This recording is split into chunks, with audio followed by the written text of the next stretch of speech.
5 magkakaanak ang nasawi matapos mabagsakan ng puno ang kanilang bahay sa Pitogo, Quezon. Kabilang sa mga namatay, isang sanggol. At nakatutok doon live si JP Soriano. JP. Ivan, narito tayo ngayon sa isang liblib na bahagi ng bayan ng Pitogo. Actually, sakahan nito, Ivan. At sa aking likuran, hindi na lang maaninag, Ivan, mga kapuso, kasi madilim na po. Pero dyan po, yung bahay na binagsakan ng isang puno, 5 po agad ang namatay sa insidenteng yan. At labis po ang pagdadalamhati ng kaisa-isang nakaligtas kanina. Sa kasagsagan ng pananalasa ng Bagyong Ramil sa Pitogo, Quezon, dakong alas 6 ng umaga kanina, nabagsakan ng puno ang bahay ng pamilya ni Nicolay at siya lang ang tanging nakaligtas. Agad nasawi ang kanyang lolo, ina at amain, pati na ang kanyang 2 nakababatang kapatid na 5 buwang gulang at 11 taong gulang pa lamang. Ang pwesto po kasi talaga nila, dito po sila sa bintana. Yung sa bintana po, doon po tumumba yung puno po. Ako naman po, ang pwesto ko po, nandito ako sa may pinto. Kaya po, nung nagtumba, wala akong tama. Nagpasaklolo si Nicolay sa mga kabarangay at rumisponde ang mga rescuer. Ayon kay Nicolay, dati nang sinubukang sunugin ng kanyang amain ang puno para di makadisgrasya kapag may bagyo. Sinunog po nung pamilya para po maputol. Unfortunately, hindi po siya naputol. Then, nito pong umaga, due to weather condition po, lumakas po yung hangin at saka yung umulan po ng kaunti. Yung pong tumba ng puno is directly po na tumama sa mismong kinatutulugan po ng mga mag-anak. Tutulong daw ang LGU sa pagpapalibing sa mga nasawi. At Ivan, sa mga oras ito, nasa Purinarya pa ang labi ng mga kababayan nating pumanaw. Dahil sa insidenteng ito, sabi po ng mga tiga rito, alas 3, alas 4 ng madaling araw lumabas o lumakas ang malakas na hangin dahil sa bagyo. Alas 6 nga, bago mag-alas 6 nga ng umaga, bumagsak ang punong ito. At sa mga oras na ito, makulimlim at umaambon-ambon pa rin po dito sa Quezon. At yan muna ang latest. Balik muna sa iyo, Ivan. Ingat at maraming salamat, JP Soriano. Abot po hanggang sa Visayas ang hagupit ng Bagyong Ramil. Lubog sa baha ang maraming lugar at may ilang naitalang nasawi.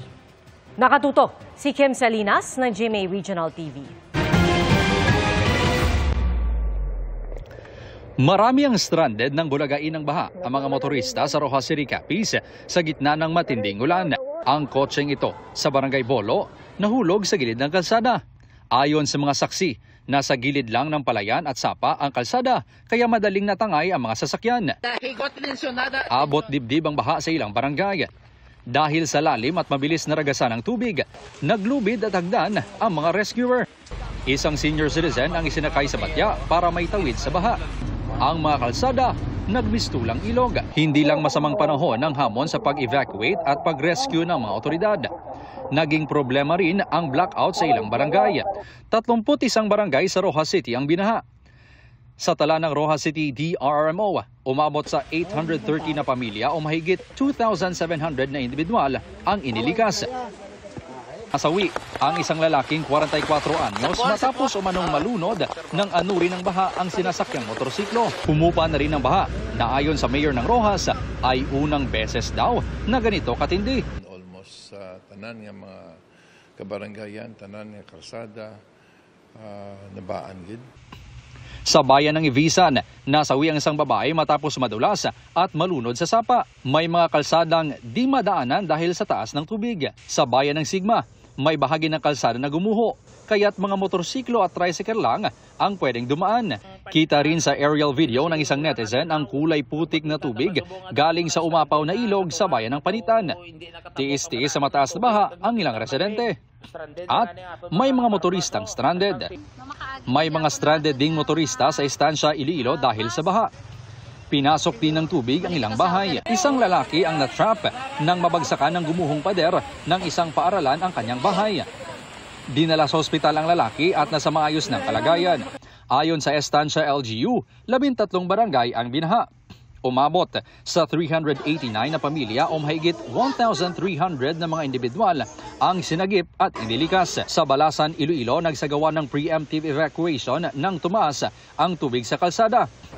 Hindi naman naging hadlang ang baha sa isang kasalan sa Barotac Viejo. Suot ang wedding gown, pinasan ito ng isang lalaki para maitawid sa binahang overflow.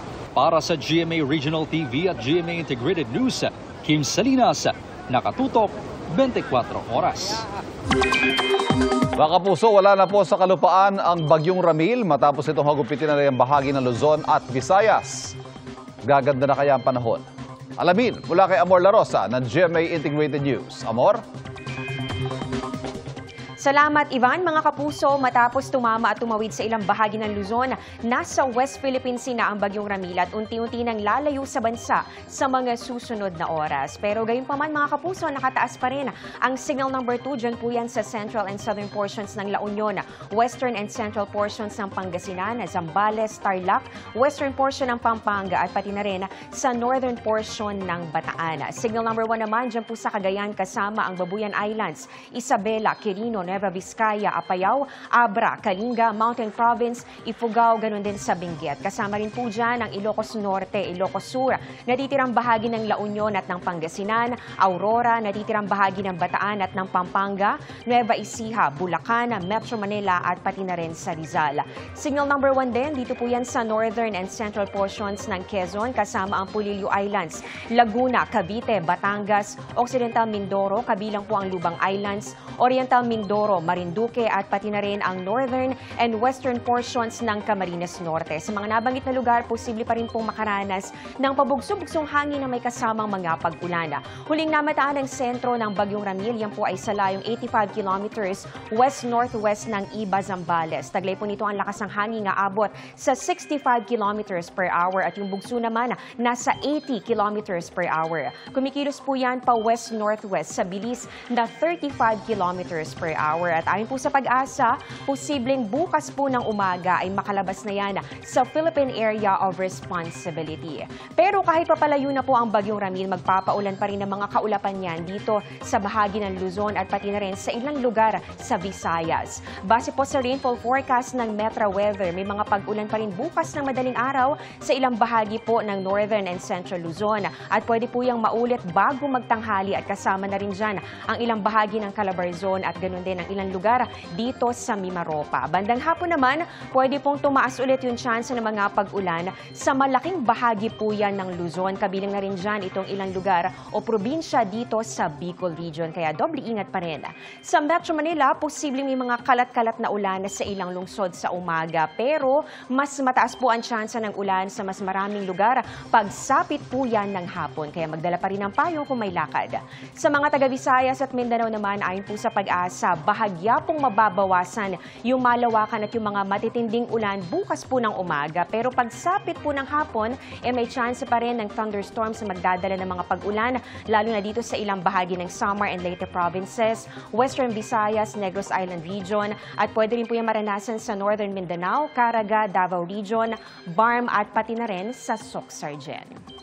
Yan muna ang latest sa ating panahon. Ako po si Amor La Rosa para sa GMA Integrated News Weather Center. Maasahan anuman ang panahon.